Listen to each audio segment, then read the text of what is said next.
جی T V کے اوپر ایک اینکر اور ان کے ایک سہولت کار مفتی، وہ چاہتے نہ چاہتے ہوئے مجھے ڈسکس کر رہے ہیں. پہلے تو ان کی ایک افطار کے وقت کی ویڈیو لیک ہو گئی جس کے اوپر ان کی سرزنش ہوئی. جو جی ٹی وی کے ڈائریکٹر ہیں مذہبی امور کے، جو ان تمام پروگراموں کو اوور آل دیکھتے ہیں، شعیب مدنی بھائی حافظہ اللہ تعالی،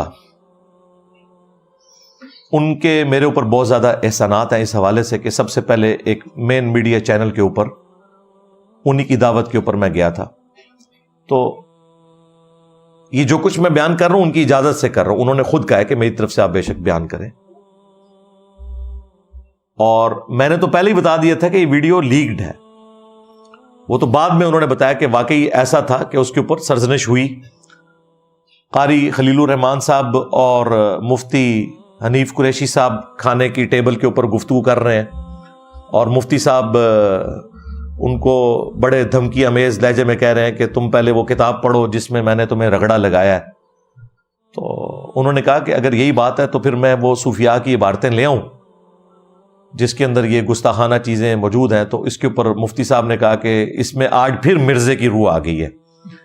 ٹھیک ہے، اور پیچھے وہ اینکر بھی ہاں میں ہاں ملاتے ہوئے سیم جملہ ریپیٹ کر رہے ہیں، مرزے کی روح آ گئی ہے. پہلے میرا رسالہ پڑھو جو میں نے تمہیں رگڑا دیا وہ صحیح کر نہیں پڑھا ہے تم نے. چلو آج اسی پہ فیصلہ کریں. میں لے آؤں صوفیہ کی کتاب جس میں حلول کا یار ایک سیکنڈ، یہی بات ہے مرزا والی روح آج اس میں پھر آ گئی ہے. وہ بھی اسی طرح کہتے ہو فلانے صوفی کی کتاب. اب جس طرح تمہاری حدیث کی کتابوں میں ساری حدیث کی چیزیں قابل قبول نہیں ہیں، وہاں کہتے ہو جی یہ موضوع ہے، یہ فلانی ہے فلانی ہے، تو ایک صوفی کی کتاب اٹھا کے ہمارے مسلک میں ڈالو گے تم لوگ. یعنی ایک طرف یہ سب لوگ مجھے جاہل کہتے ہیں اور دوسری طرف میں ان کے اعصاب کے اوپر سوار ہوں. جاہل آدمی تو کسی کے اعصاب پہ سوار نہیں ہوتا نا. اور ایسا جاہل ہوں کہ بڑے بڑے فرقوں کے علماء میری وجہ سے گمراہ ہوئے ہیں. نہ صرف گمراہ ہوئے ہیں، باقی علماء کو بھی وہ تنگ کر رہے ہیں. یعنی ان کے بقول قاری خلیل صاحب میری وجہ سے گمراہ ہوئے اور ان کو تنگ کر رہے ہیں. تو اس کے اوپر میں نے پھر ایک تفصیلی ویڈیو ریکارڈ کروا دی تھی، اور اس میں میں نے کہا تھا کہ مجھے لگتا ہے یہ لیک ویڈیو ہے اور ان کی سرزنش ہوگی، اور ان کی ہوئی. قاری صاحب نے بھی شکایت کی اور باقاعدہ اس نے معافی مانگی ہے اینکر نے قاری خلیل صاحب سے کہ یہ آپ کی ویڈیو اس طریقے سے جو باہر نکل گئی. ظاہر ہے کہ وہ دوسرا مفتی تو ان کا سہولت کار ہے، اس سے تو معافی انہوں نے نہیں مانگنی تھی. وہ تو خوش ہے کہ میری اس طرح کی دھمکی امیز قسم کی چیزیں باہر نکلیں. تو اس میں فیکٹی جو تھے وہ قاری صاحب تھے. قاری صاحب سے بہرحال اس نے، ڈائریکٹر صاحب کہتے ہیں میرے کمرے میں آ کے آمنے سامنے بٹھا کے معافی کروائی. اچھا یہ معافی تو کروا دی. ہماری ویڈیو ریکارڈ ہونے کی وجہ سے وہ زیادہ لوگوں تک، وہ تو 3 لاکھ سے زیادہ لوگ ویڈیو دیکھ چکے ہیں. تو زیادہ تکلیف تو ان کو اس وقت ہوئی جب ہمارے پلیٹ فارم سے کوئی چیز شیئر ہو جائے تو وہ زیادہ لوگوں تک پہنچ جاتی ہے.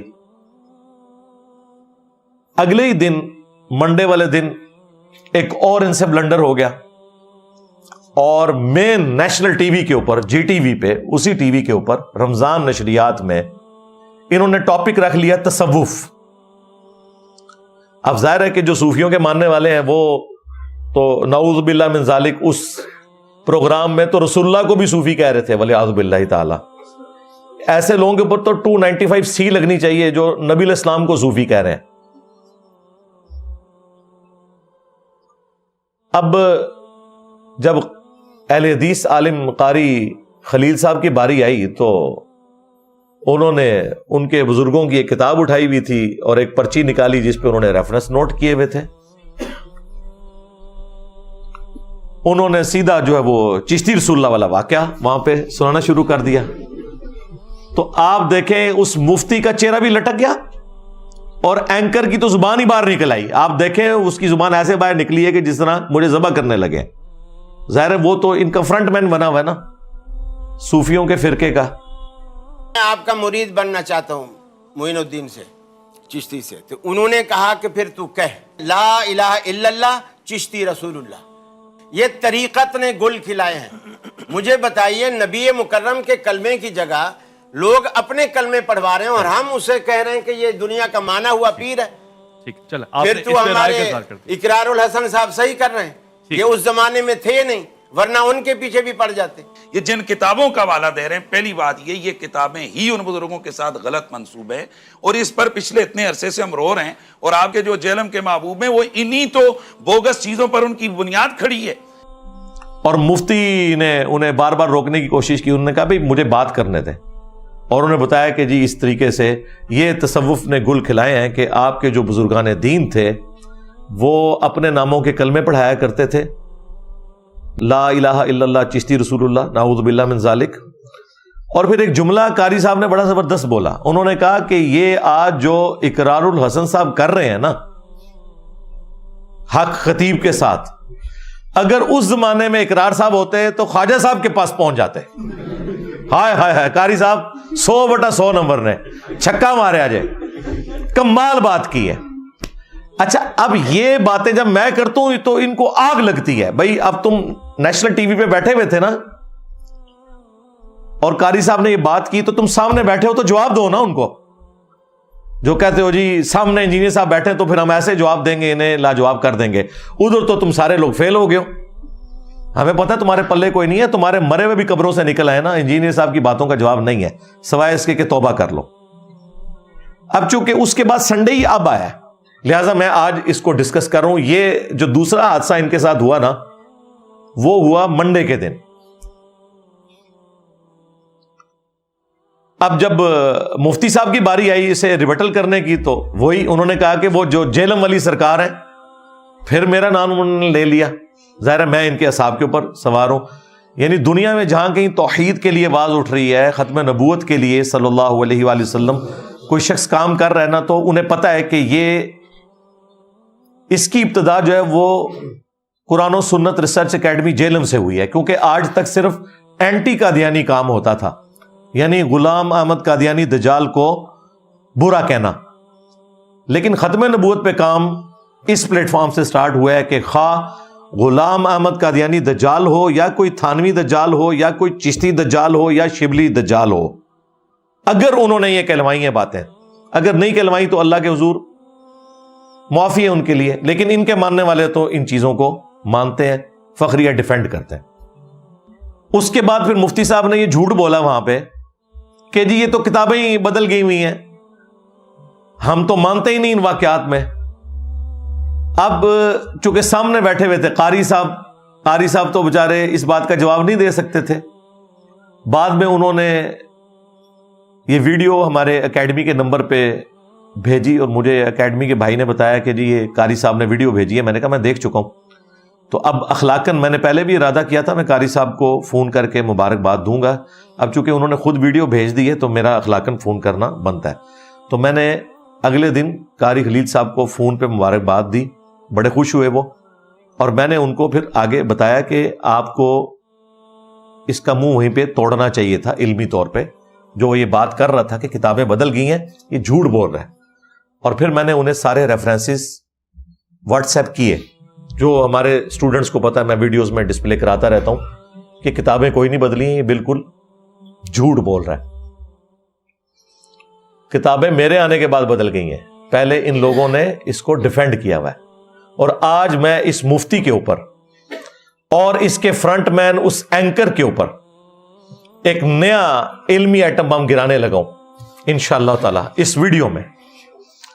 وہ 2009 کے اندر جو اسی مفتی حنیف قریشی نے ایک مناظرہ کیا جس کی بنیاد کے اوپر اس نے سارا یہ فیم کمایا اور شہرت کمائی اپنے فرقے کے اندر. اب تو خیر ریجیکٹ ہو چکا ہے اپنے فرقے میں.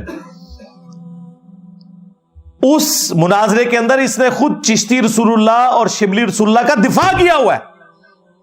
اوے مفتی جھوٹ بولتا ہے کہ بزرگوں کی کتابیں بدل گئی. 2009 میں تو نے ویڈیو میں دفاع کیا ہے شتی ہاتھ کے نام کے اوپر.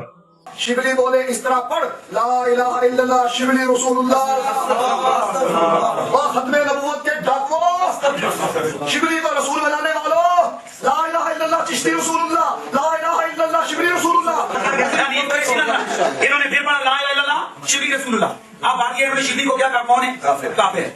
ان کے علماء نے لکھا شبلی نے جتنی باتیں کی حالت سکر اور مستی میں کی خبردار زینہار ہر کسی سے وہ صوفیاء کے بارے میں زبان نہ کھولنا. تسی بکی جا رہے ہو تمہارے اکابر کہہ رہے ہیں نہ کھولنا تم بکی جا رہے ہو. خبردار زینہار ہر کسی سے وہ صوفیاء کے بارے میں زبان نہ کھولنا. تسی بکی جا رہے ہو تمہارے اکابر کہہ رہے ہیں نہ کھولنا تم بکی جا رہے ہو. کیسا جھوٹ پکڑا گیا اس کا.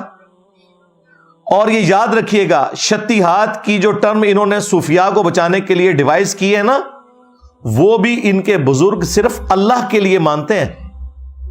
وہ کہتے ہیں با خدا دیوانہ باش با محمد ہوشیار. وہ کہتے ہیں ہمارے بزرگوں نے جو بکواسیات کی نا شطحیات بونگیاں سبحانی ما اعظم شأنی میں پاک ہوں میری شان بہت بلند ہے جو بایزید کہتا تھا یا منصور الحاج نے کہا ان الحق. وہ کہتے ہیں یہ اللہ کے بارے میں کر رہا ہے یہ اس کے اوپر گرفت نہیں آتی وہ اللہ کی محبت میں ڈوب گیا ہے. لیکن اگر یہ لوگ رسول اللہ کی شان میں اس طرح کا کوئی بکواس کرتے تو ہم ان کے اوپر کفر کا فتویٰ لگاتے. لیکن اس ظالم شخص نے 2009 کے اس مناظرے میں جو ایک وہابی عالم توصیف راشدی کے بڑے بھائی طالب الرحمان شاہ کے ساتھ ہوا اس میں اس نے دفاع کی ہے اور رسول اللہ کی شان میں جو گستاخیاں ان کو بھی شتیات کے کھاتے میں ڈالا ہے اپنے اصول سے ہی پھر گیا.